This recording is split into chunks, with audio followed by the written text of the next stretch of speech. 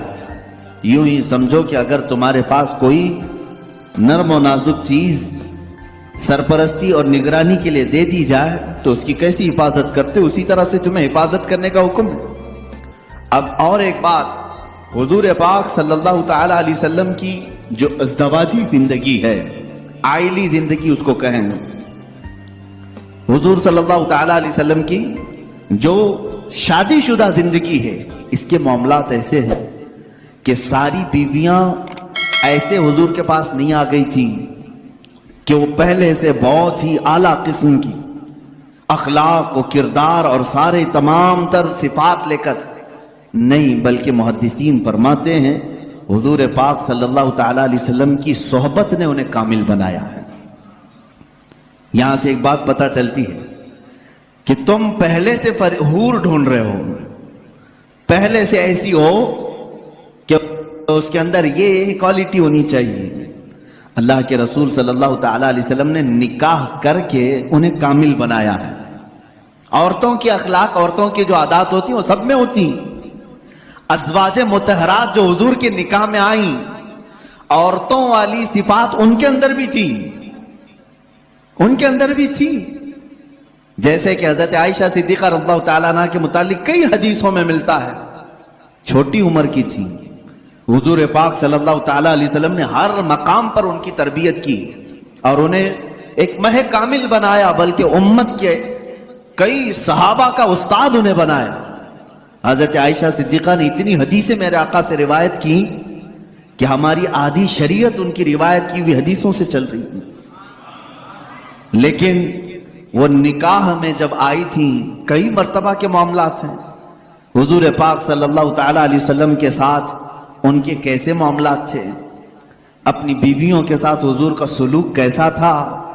وہ کائنات کے آقا و مولا ہیں، لیکن اپنی عورتوں کے لیے حضور شوہر ہی تھے۔ شوہر، جس طرح ایک عورت کو اپنے شوہر کے ساتھ بات کرنے کی اجازت ہے، کھیلنے کی اجازت ہے، لطف اٹھانے کی اجازت ہے، حضور پاک صلی اللہ تعالیٰ علیہ وسلم کی ہر بیوی کو یہ اختیار حاصل تھا۔ اللہ کے نبی صلی اللہ تعالیٰ علیہ وسلم اپنے گھر جاتے تو اسی انداز سے رہتے جیسے ایک شوہر محبت کرنے والا اپنی بیوی کے ساتھ رہتا ہے۔ یعنی تمہارا منصب، تمہارا عہدہ، اللہ تعالیٰ نے حضور کو جو منصب عطا کیا وہ کسی کو نہیں ملا، لیکن رسول کریم صلی اللہ علیہ وسلم نے اپنی بیویوں کے ساتھ شوہر والا سلوک فرمایا۔ یہ کہنے کا مطلب کیا ہے میرے عزیزو؟ ہو سکتا ہے تم کمپنی کے سیٹ ہو، تمہارے ہاتھ کے نیچے 100 ملازم کام کر رہے ہوں، لیکن گھر میں جاؤ تو سیٹ نہیں، شوہر ہی بن کے جاؤ۔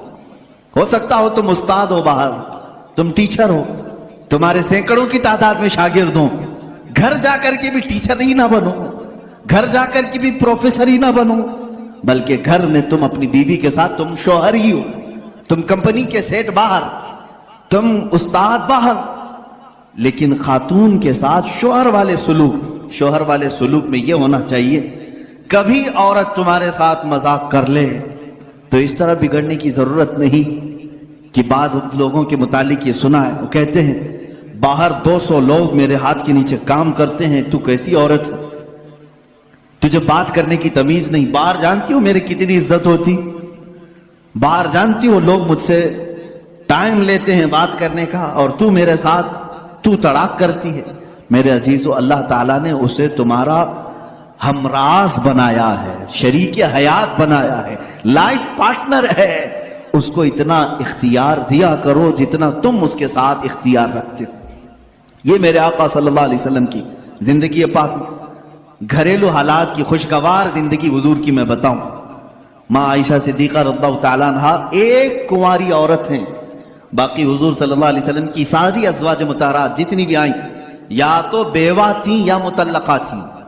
حضرت خدیجہ رضی اللہ تعالیٰ عنہا سب سے پہلے نکاح میں آئی حضور صلی اللہ علیہ وسلم کی، حضرت خدیجہ بنت خویلد مکہ کی مشہور خاتون تھی، آپ کے اخلاق کی وجہ سے پورے مکہ والے آپ کو طاہرہ کہتے تھے، آپ کا لقب طاہرہ تھا۔ آپ کا نکاح پہلے ابو حالہ نام کے ایک شخص سے ہوا، ان کے انتقال کے بعد عتیق نامی ایک دوسرے شخص سے ہوا، پھر اس کے انتقال کے بعد 2 شادیاں آلریڈی ہو چکی تھی آپ کی، پھر آپ کی عمر 40 سال کی ہوئی۔ رسول کریم صلی اللہ تعالی علیہ وسلم نے اپنی زندگی پاک میں پہلا نکاح اپنی 25 سالہ عمر میں 40 سال کی بیوہ خاتون سے نکاح فرما رہے ہیں۔ حضور پاک صلی اللہ تعالی علیہ وسلم کا یہ نکاح بڑی سادگی سے ہوا، اور حضور اکرم صلی اللہ تعالی علیہ وسلم پر سب سے پہلے ایمان لانے والی بھی آپ کی شریک حیات خدیجہ رضی اللہ تعالی عنہا ہی ہیں، وہ ام المومنین سب سے پہلے ایمان لانے والیوں میں سے۔ حضور صلی اللہ تعالی علیہ وسلم کے ہر مقام پر وہ سپورٹر رہی ہیں، آپ کی حمایت کے لیے کھڑی رہی۔ حضور اکرم صلی اللہ تعالی علیہ وسلم ان کا دل رکھنے کے لیے ہر ان کی خوشی کا خیال فرمایا کرتے تھے، ان کی خوشیوں کا خیال فرمایا کرتے تھے۔ اور سیم یہی حضرت خدیجہ۔ میں کہتا ہوں شادی سے پہلے ہر نوجوان کو چاہیے کہ میرے آقا صلی اللہ علیہ وسلم کی ازدواجی زندگی کو بھی پڑھیں۔ یہ نہیں کہ تم مرد ہو تو ساری خدمات تمہارے لیے ہونی چاہیے اور تم عورت کے لیے کچھ نہ کرو۔ جیسے کہ بعض لوگ جب بھی عورتوں میں خطاب کرتے ہیں، بیان کرتے ہیں، تو سب سے پہلے عورتوں کو یہی بتایا جاتا ہے مرد دن بھر تھکان سے چور چور گھر میں آئے تو تم اس کو مسکرا کر کے استقبال کرو، یہ عورت کے اوپر فرض ہے، تم اس کو مسکرا کر استقبال کرو، اس کی تھکان چلی جائے تمہیں ایک صدقے کا ثواب ہے۔ میرے عزیزو، یہ گاڑی کا پہیہ ایک ٹائر سے نہیں چلتا، تم ساری مسکراہٹ صرف عورت ہی کے اوپر تھوپو گے۔ یہاں پر تمہیں یہ بھی کہنا ہوگا، ہو سکتا ہے کبھی دن بھر کی تھکان عورت کو بھی ہو جو صبح سے شام تک کام کر رہی ہو، تم آ کر کے اسے بھی مسکرا کر کے کہو دن بھر آج تمہیں زیادہ تھکان ہوئی ہوگی۔ ہمیشہ میاں یہ کیوں چاہتے ہیں کہ میری تھکان وہ پوچھے؟ نہ، بلکہ آپ خاتون کی بھی مزاج پرسی کریں، یہ دونوں ٹائر ہیں، دونوں کا بیلنس برقرار ہو۔ میں ابھی بتاتا ہوں، حضور پاک صلی اللہ تعالی علیہ وسلم ہمیشہ یہ فرماتے اگر اپنی ازواج مطہرات میں سے کوئی ناراض ہو تو حضور انہیں مناتے۔ آپ سوچ رہے ہوں گے کیا دنیا میں کوئی ایسا بھی ہے جس کو حضور سے ناراض ہونے کا حق ہے؟ حضور سے ناراض ہونے کا حق ہے؟ ہاں، صرف بیویوں کو حق تھا جو عام زندگیوں میں ہوتا ہے، لیکن اس ناراضگی کا مطلب رسول سے ناراضگی نہیں، شوہر سے کسی معاملے میں ہو۔ حضور پاک صلی اللہ تعالی علیہ وسلم خود فرماتے ہیں حضرت عائشہ سے، اے عائش، جب تو مجھ سے ناراض ہوتی ہے تو مجھے پتہ چل جاتا ہے۔ حضرت عائشہ پوچھتی ہیں آپ کیسے جانتے ہیں میں ناراض ہوں کہ خوش ہوں؟ حضور فرماتے ہیں جب تو خوشی میں رہتی ہے قسم کھاتی ہے تو یوں کہتی ہے رب محمد کی قسم، اور جب ناراض رہتی ہے تو کہتی ہے رب ابراہیم کی قسم۔ یہ حضرت عائشہ کی عادت تھی، جب گھر میں کچھ باتیں اس طرح سے ہو جائیں تو کہتی ابراہیم کے رب کی قسم میں نے ایسا نہیں کیا۔ حضور فرماتے ہیں جب جب تو ابراہیم کے رب کی قسم کھاتی ہے مجھے لگتا ہے تو ناراض ہے۔ حضور مناتے، یہ نہیں کہ کائنات کے آقا و مولا سے تجھے روٹنے کا حق کیا ہے۔ حضور پاک صلی اللہ علیہ وسلم نے اپنے گھر میں ایک شوہر والی زندگی بھی گزار کر کے دکھایا ہے۔ ایک مرتبہ حضرت عائشہ صدیقہ رضی اللہ تعالیٰ عنہ گھر میں، حضرت زینب ایک دوسری زوجہ ہیں حضور کی، حضرت زینب بنت جہش رضی اللہ تعالیٰ آئیں۔ حضرت عائشہ میدے کا شیرہ بنا رہی تھی، آٹے کا ستو جس طرح سے ہوتا ہے میٹھا کچھ بنا رہی تھی۔ جیسی وہ بنا اس میں کچھ خرابی ہوئی ہو یا جو بھی، حضرت عائشہ حضرت زینب کو کھلانے پر اصرار کرنے لگی کہ آپ گھر میں آئی ہیں، یہ شیرہ پورا کھائیں گی آپ۔ حضرت زینب کہہ رہے میرا جی نہیں چاہتا، میں نہیں کھاؤں۔ حضور پاک صلی اللہ علیہ وسلم بیٹھے ہوئے، حضرت عائشہ نے وہ شیرہ اٹھا کر پورا ان کے منہ پہ لگا دیا۔ اللہ کے نبی صلی اللہ علیہ وسلم مسکراتے رہے، کچھ نہیں فرمایا۔ حضرت زینب سے کہا کہ بس بس عائشہ چھوٹی ہے، تم بدلہ مت لو۔ یہ حضور پاک صلی اللہ تعالی علیہ وسلم کی خانگی معاملات ہیں، اپنے ازواج مطہرات کے ساتھ حسن سلوک ہے۔ انہیں آپس میں مذاق کرنے کا اختیار تک میرے آقا نے دے رکھا تھا، یہ نہیں کہ اتنا ٹائٹ کرو کہ ہنسنا بھی مشکل ہو جائے۔ اتنا تم ان کے اوپر سوار ہو جاؤ کہ بات کرنا بھی مشکل ہو جائے. نہیں، رسول پاک صلی اللہ تعالیٰ علیہ وسلم نے اپنی ازواج مطہرات کو ایک خوشحال زندگی گزارنے کے گھر عنایت فرمائے تھے. آپ اندازہ کر سکتے ہیں ہر بیوی کے لیے الگ مکان، ہر زوجہ کے لیے الگ مکان. حضور پاک صلی اللہ تعالیٰ علیہ وسلم کی عادت مبارکہ تھی، ہر خاتون کے پاس باری باری تشریف لے جاتے، سب کے پاس برابر کا برابر وقت دیتے. حضرت عائشہ رضی اللہ تعالیٰ نے اس میں سب سے چھوٹی عمر کے لحاظ سے. میں یہی کہہ رہا ہوں کہ عورت کو تربیت دے کر کامل بنانا یہ اخلاق رسول ہے.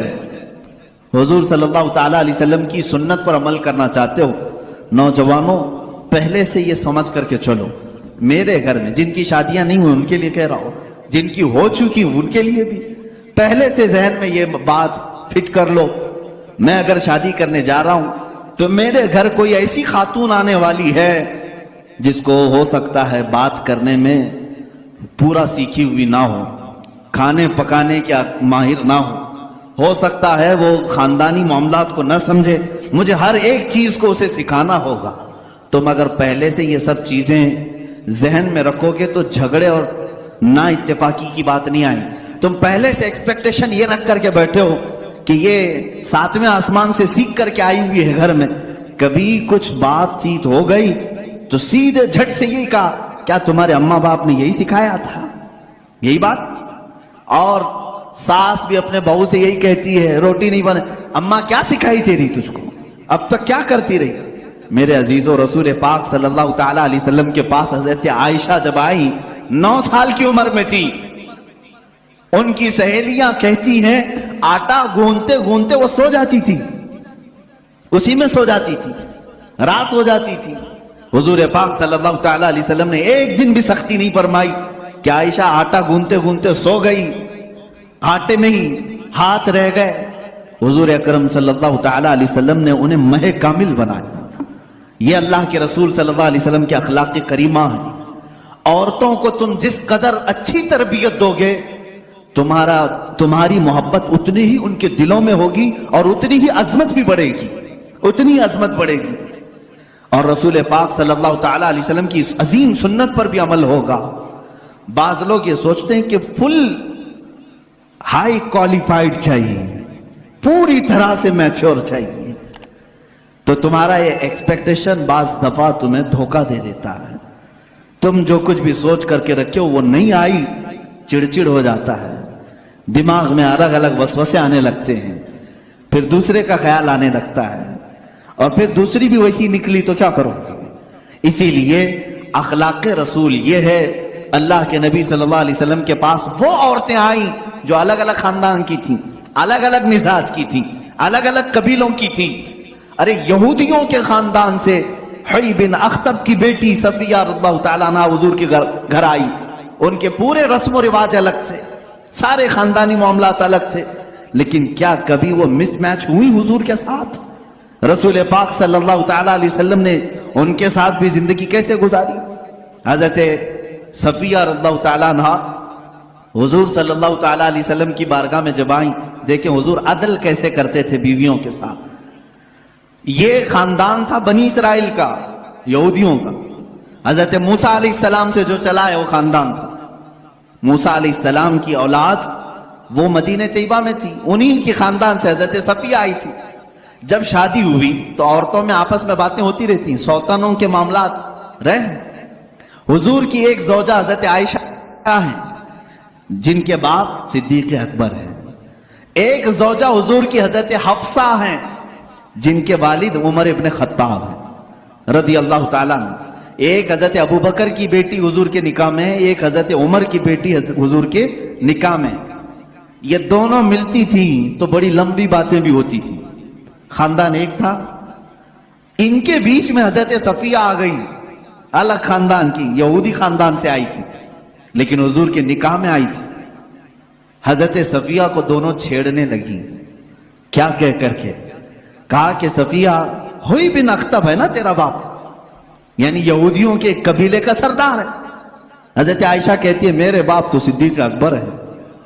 حضرت حفصہ کہتی ہے میرے باپ تو عمر ابن خطاب ہیں.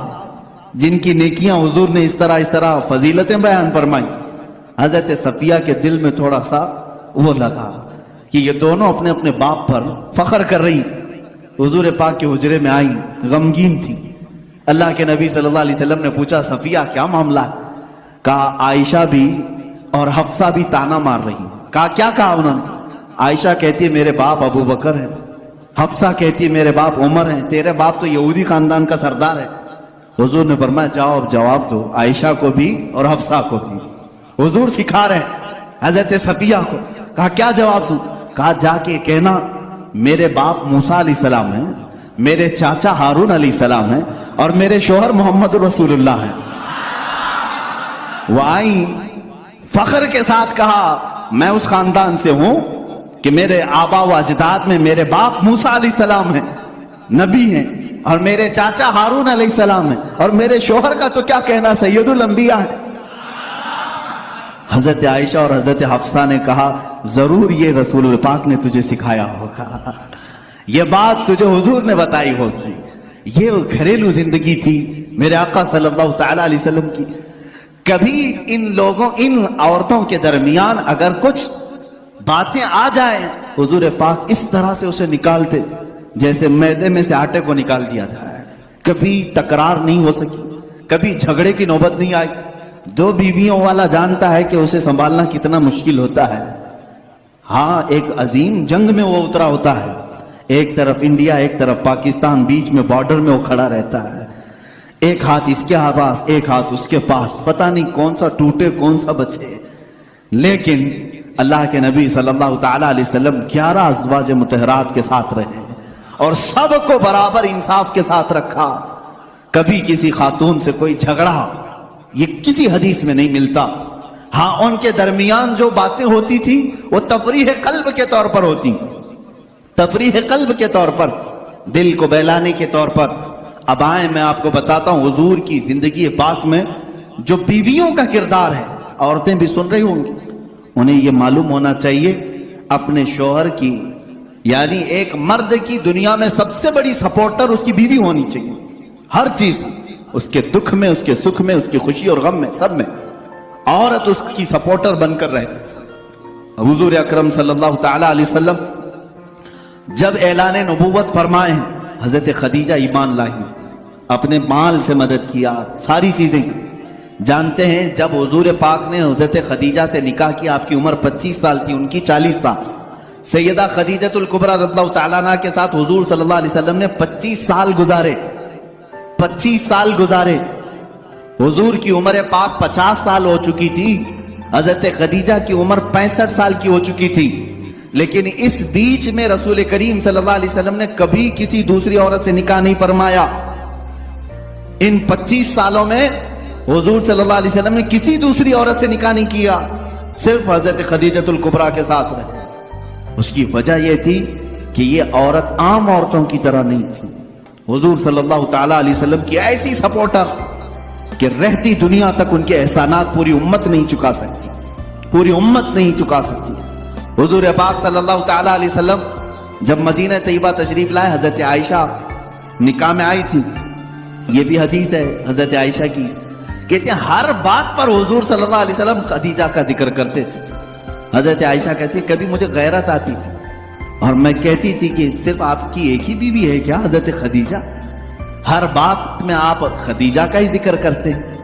حضور صلی اللہ تعالی علیہ وسلم حضرت عائشہ سے کہتے عائشہ ہاں وہ اس بیوی کی طرح کوئی دنیا میں آ ہی نہیں سکتی، میں اس کا ذکر ہمیشہ خیر کے ساتھ کرتا رہوں. حضرت عائشہ صدیقہ جب کبھی حضرت خدیجہ کے متعلق سوال کرتی میرے آقا فرماتے جب پورے مکہ والوں نے مجھے جھٹلایا تھا تو خدیجہ نے اپنایا تھا. جب لوگ مجھ پر سوشل بائیکاٹ کر چکے تھے خدیجہ نے اپنا پورا مال مجھ پر قربان کیا تھا. جب لوگ ہمیں اپنے گھروں سے دور کر چکے تھے تو خدیجہ میرے ساتھ دن و رات رہا کرتی تھی. حضور صلی اللہ تعالی علیہ وسلم کے لیے یہ کیسی سپورٹر تھی جانتے؟ غار ہیرا 3000 فٹ اونچی پہاڑی آج بھی مکہ میں موجود ہے. میرے آقا صلی اللہ تعالی علیہ وسلم اپنی عبادتوں کے لیے غار ہیرا جاتے تھے اور وہاں کبھی کبھار 2 دن 3 دن تک آپ قیام فرماتے. حضور پاک صلی اللہ تعالیٰ علیہ وسلم کے لیے حضرت خدیجہ اپنے گھر سے کھانا لے کر دن میں 2 مرتبہ، کبھی 2 دن میں 3 مرتبہ اوپر چڑھ کر کے جایا کرتے۔ آج جو گئے ہیں عمرہ یا حج کے لیے، جنہوں نے چڑھائی کی ہوگی انہیں معلوم ہے، ایک بار چڑھ کے آنے کے بعد 8 دن سو جاتے ہیں لوگ، اتنی تکلیف ہوتی ہے۔ بہت اونچی پہاڑی ہے، اور ماں سیدہ خدیجۃ الکبریٰ رضی اللہ تعالیٰ عنہا روزانہ اپنے رفیق حیات سرکار دو عالم صلی اللہ علیہ وسلم کے لیے اپنے گھر سے کھانا لے کر اتنی بلندی پر جاتی، اور کبھی حضور صلی اللہ علیہ وسلم اتر رہے ہوتے غار حرا سے، یا اپنے گھر کے باہر آ کر کھڑی ہو کر انتظار کرتی۔ لوگ گزرنے والے کہتے ہیں خدیجہ آ جائیں گے تیرے شوہر، ابھی اوپر سے اتر رہے ہیں، تو باہر کیوں کھڑی ہے، چھاؤں میں کھڑی ہو جا۔ حضرت خدیجہ کہتی مجھے یہ زیب نہیں دیتا کہ میرے شوہر دھوپ میں چلے آ رہے ہوں اور میں چھاؤں میں کھڑی رہوں، جب تک وہ میرے پاس نہ آ جائے میں بھی وہیں سے ہی کھڑی رہوں، اس لیے کہ وہ دھوپ میں آ رہے ہیں تو میں بھی دھوپ میں کھڑی رہوں۔ یہ ان کی محبت تھی سیدہ خدیجۃ الکبریٰ رضی اللہ تعالیٰ عنہ۔ آخری لمحات ہیں سیدہ خدیجۃ الکبریٰ رضی اللہ تعالیٰ عنہ کے۔ عزیزان کرام، حضور صلی اللہ تعالیٰ علیہ وسلم کی ساری بیویوں میں ایک خصوصیت حضرت خدیجہ کو یہ بھی حاصل ہے کہ حضور اکرم صلی اللہ علیہ وسلم کے سارے اولاد حضرت خدیجہ کے پیٹ سے ہوئے، حضرت خدیجہ کے بطن مبارک سے۔ صرف ایک ہیں حضرت بی بی ماریہ قبطیہ کے نام سے، وہ باندھی تھی، لیکن ازواج مطہرات میں حضور صلی اللہ تعالیٰ علیہ وسلم کی بیویوں میں صرف اور صرف حضور کی اولاد حضرت خدیجہ سے ہوئے، باقی کسی سے نہیں۔ 6 اولاد حضرت خدیجہ کے بطن سے ہوئے۔ حضور پاک صلی اللہ تعالیٰ علیہ وسلم کی اولاد کی ماں حضرت خدیجہ، بلکہ یوں سمجھو آج پوری کائنات میں پھیلے ہوئے سادات کی بھی ماں حضرت خدیجۃ الکبریٰ۔ یوں تو حضور کی اور بھی ازواج مطہرات ہیں، سادات کی کوئی اور ماں ہو سکتی، حضور صلی اللہ تعالیٰ علیہ وسلم کی الگ الگ بیویوں سے الگ الگ نسل ہوتی، لیکن رب ذوالجلال نے حضور صلی اللہ تعالیٰ علیہ وسلم کے اولاد کی ماں ہونے کی شان صرف حضرت خدیجہ کے سر رکھا ہے۔ حضرت خدیجۃ الکبریٰ رضی اللہ تعالیٰ عنہا سے آخری بیٹی سیدہ کائنات فاطمہ۔ اب سنیے حدیث پاک، حضور پاک صلی اللہ تعالیٰ علیہ وسلم کی یہ رفیقہ حیات، اپنی زندگی کی شریک حیات، جنہوں نے اپنا سب کچھ حضور کے لیے لٹایا تھا، آخری وقت جب آیا حضرت فاطمہ کو بلاتی ہیں۔ حضور پاک صلی اللہ تعالیٰ علیہ وسلم اس وقت باہر تھے، حضرت فاطمہ سے کہتی ہیں خدیجہ رضی اللہ تعالیٰ عنہ، بیٹی مجھے لگتا ہے میرے آخری دن ہیں۔ حضرت فاطمہ رضی اللہ تعالیٰ عنہ کی عمر چھوٹی تھی اس وقت، اور کہتی کیا ہے، مجھے میری طبیعت کی فکر نہیں، فاطمہ میرے جانے کے بعد اپنے بابا کا خوب خیال کرنا۔ حضور صلی اللہ تعالیٰ علیہ وسلم کے متعلق وصیت کر رہی ہیں، حضرت فاطمہ سے کہہ رہی میں نے زندگی کے ہر لمحے کی کوشش کرتی رہی کہ رسول پاک صلی اللہ تعالیٰ علیہ وسلم کے دل اقدس پر ایک ہلکی خراش بھی نہ آنے پائے۔ اے فاطمہ تم میں سے کوئی بھی اپنے باپ کے متعلق ایک ہلکی خراش آنے والا بھی معاملہ نہ کرنا۔ اس مرض کی وقت یہ وصیت کر رہی ہیں جس مرض میں آپ کی وفات ہوئی۔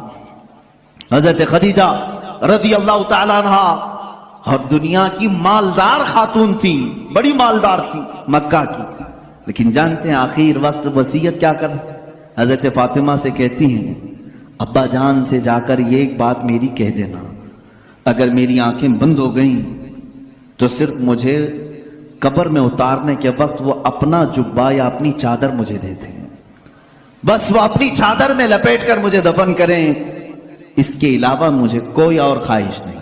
یہ حضرت خدیجہ کی آخری وصیت تھی۔ حضور پاک صلی اللہ تعالیٰ علیہ وسلم کی وہ رفیقہ حیات جنہوں نے زندگی میں حضور کے ہر قدم پر ساتھ دیا ہے، ہر قدم پر۔ جب یہ بات حضرت فاطمہ نے اپنے والد گرامی حضور صلی اللہ علیہ وسلم کے پاس آ کر کہا، جانتے ہو میرے آقا نے کیا کہا؟ حضرت خدیجہ رضی اللہ تعالیٰ عنہ کی وفات ہو چکی تھی اور ان کو دفن کیا گیا حضور کی چادر مبارک میں۔ حضور صلی اللہ علیہ وسلم نے خود اپنے ہاتھوں سے ان کو قبر میں اتارا۔ جنت المعلا مکہ کے قبرستان میں وہ آج بھی آرام فرمائے۔ حضرت فاطمہ نے کہا ابا